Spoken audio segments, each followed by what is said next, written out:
আসসালামু আলাইকুম guys, welcome to my another blog. এই ভিডিওতে আমি আপনাদের দেখাবো আমার এক দারুণ ভ্রমণের গল্প।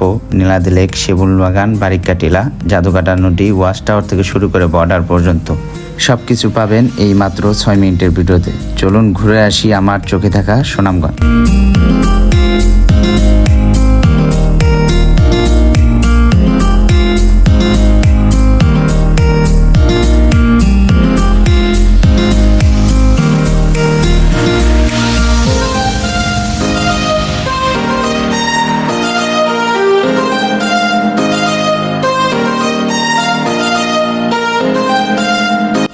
আমাদের এই অসাধারণ ভ্রমণের শুরু হয় ঢাকা সায়দাবাদ থেকে। ব্যাগ গুছিয়ে মন ভরে স্বপ্ন নিয়ে রওনা হলাম সুনামগঞ্জের পথে। নীল জল, সবুজ পাহাড় আর সীমান্তের ডাক আমাদের টেনে নিয়েছে।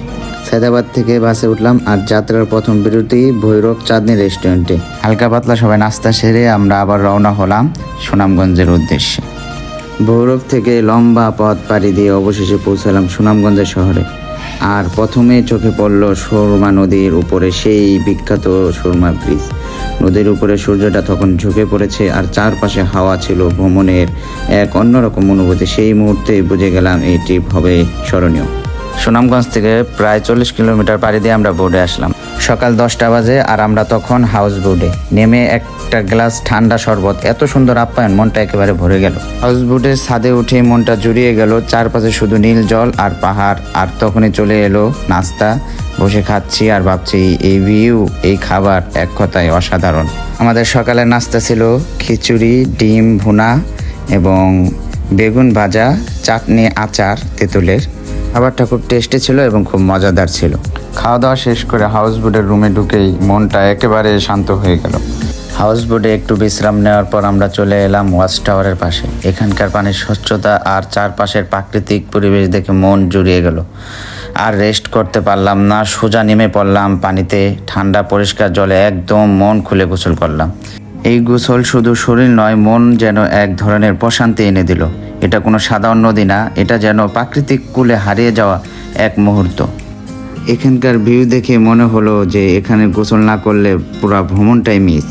গোসল শেষে ফিরে এলাম আমাদের হাউস বোটে। ঠিক তখনই হাতে চলে এলো এক কাপ ধোয়া ওঠা চা। জানাল বাইরে নীল আকাশ আর শান্ত স্বচ্ছ পানির ভিউ। দুপুরের খাবার পরিবেশ করা হলো হাউস বোটের ছাদে। চারদিকে শুধু হাওরের শান্ত জল আর মাঝখানে আমরা। টেবিলে উঠলো হাওরের টাটকা রুই মাছ আর দেশি সবজি। এই খাবারের স্বাদ শুধু জিভে নয়, মনে লেগে থাকার মতো।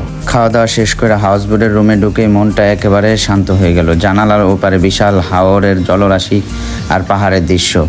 এই নীরবতা আর ঠান্ডা বাতাসে কখন যে একটা সুন্দর ঘুম চলে এলো টেরই পাইনি। ঘুম থেকে উঠে নীলাদ্রি লেকে এসে সত্যি মনটা একেবারে থমকে গেল। পানির রং, পাহাড়ের ছায়া, সবকিছু এত সুন্দর যে কিছুক্ষণের জন্য আমরা চুপচাপ দাঁড়িয়ে রইলাম। নীলাদ্রি লেক থেকে কিছুটা পথ এগিয়ে আমরা পৌঁছালাম লাকমাছড়া ঝর্ণায়। এটা একটা ছোট কিন্তু দারুণ চমৎকার ঝর্ণা। পাহাড়ে বেয়ে নেমে আসা ঠান্ডা পানি আর চারপাশে সবুজে মোড়ানো প্রকৃতি। পায়ের নিচে পাথর, মাথার উপর খোলা আকাশ আর চোখের সামনে ঝর্ণার জলধারা। জলটা একেবারে ঠান্ডা আর পরিবেশ এত শান্ত। ঝর্ণার পাশে দাঁড়িয়ে মনে হচ্ছিল এই জন্যই তো আমরা ট্রাভেল করি। লাকমাছড়া থেকে ফিরে আসলাম আমাদের হাউস বোটে। তখনই চোখের সামনে চলে আসলো লেক্সাস বিস্কুট এবং এক কাপ চা। আমাদের হাউস বোট রাত্রি যাপনের জন্য নীলাদ্রি লেককে বেছে নিয়েছে। সন্ধ্যা নামার আগে ঠিক তখনই আমাদের সামনে এলো এক বল মুড়ি। সাধারণ খাবার হলেও এমন পরিবেশ, এটা যেন স্পেশাল কিছু মনে হলো। চা না থাকলেও ফ্যামিলির সাথে গল্প আর মুড়ি, খুব সুন্দর একটা মুহূর্ত ছিল। হাউস বোটে না থেকে আমরা চলে গেলাম নীলাদ্রি লেকের টিলার উপরে। সেখানে বসে সবাই মিলে শুরু হলো আমাদের গভীর রাতের আড্ডা। চারপাশে নীরবতা, পিছনে হাওরের পানি, সামনে ভারতের মেঘালয় পাহাড়। এই মুহূর্তটাকে আমরা কেউ কোনোদিনও ভুলতে পারবো না। আড্ডা এবং এনজয় শেষ করে আমরা চলে গেলাম বোটে। রাতের খাবার আমাদের পরিবেশ করা হলো হাঁস বোনা এবং ভেন্ডি ভাজি, আলু ভর্তা দিয়ে। আর সেই সময়টাই হাউস বোটের চারপাশে জলে উঠেছিল রঙিন আলো, জ্বলে ভেসে থাকা আলো, চারপাশে নীরব প্রাকৃতিক আর আমাদের টেবিলের গরম গরম খাবার। খাবার শেষ করে রাতে ঘুমিয়ে পড়লাম। সকালের আলোয় ঘুম ভাঙলো। ধীরে ধীরে চোখে মেলে জানালার পাশে গিয়ে দাঁড়াতেই মনটা কেমন থমকে গেল। সামনে শুধু অসাধারণ শান্ত নীল পানি, একটুও শব্দ নেই, শুধু হাওরের নিঃশব্দ সৌন্দর্য। মনে হচ্ছিল যেন আমি কোনো ছবির ভেতরে ঢুকে গেছি। এই সকাল, এই জানালা আর এই পানি, এটাই তো জীবনের সবচেয়ে স্নিগ্ধ মুহূর্তগুলো একটি। হাউস বোট থেকে নেমে রওনা হয়ে গেলাম বারিক্কা টিলার উদ্দেশ্যে। সামনে কি অপেক্ষা করছে জানতাম না, তবে মনের মধ্যে ছিল অন্যরকম এক রোমাঞ্চকর। টিলা মানেই উপরে ওঠা, আর উপরে উঠলেই আরো নতুন কিছু দেখা। প্রকৃতি যেন নিচ থেকেই ডাকছিল। বারিক্কা টিলার চূড়া থেকে নিচের দিকে তাকিয়ে দেখলাম এক অদ্ভুত সুন্দর দৃশ্য। দুই পাহাড়ের মাঝখানে নীল পানি চিকচিক করছে সূর্যের আলোয়। মনটা শান্ত হয়ে গেল। এই জায়গাটা ঠিক যেন প্রকৃতির আঁকা একটা নিখুঁত ছবি। বারিক্কা টিলা থেকে বোটে আসার সাথে সাথে আমাদের সবাইকে দেয় একটি করে কেক এবং কলা। আমরা রওনা হয়ে যাই জাদুকাটা নদীর উদ্দেশ্যে, সেখানে গোসল করার জন্য। এই জলে একবার না নামলে এই টিপ অপূর্ণ থেকে যাবে। 1 2 3 লাফ। এক ঝাঁপেই গা ভিজে গেল জাদুকাঠার ঠান্ডা জলে। তবে মজাটা তখনই আসলো যখন আমার বোনকে চুপি চুপি পানি দিয়ে একটু চুবিয়ে দিলাম। দুপুর গড়িয়ে এলো আর আমরা পেয়ে গেলাম একেবারে হাওরের নিজস্ব স্বাদের লাঞ্চ। খাওয়া দাওয়ার মাঝখানে আমরা রওনা হয়ে গেলাম শিমুল বাগানের উদ্দেশ্যে। হাওরের নীল জল আর সবুজ পাহাড়ের পরে আমরা গেলাম শিমুল বাগানে।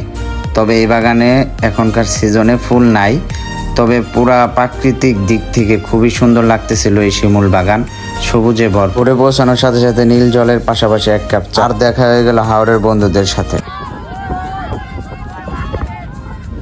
শেষ মুহূর্তটা ছিল খুব চুপচাপ। টাঙ্গর হাওরের বোট থেকে বিদায়ের জন্য আমাদের লাস্ট আপ্যায়ন ছিল সবাইকে 1 প্লেট করে লুডুস।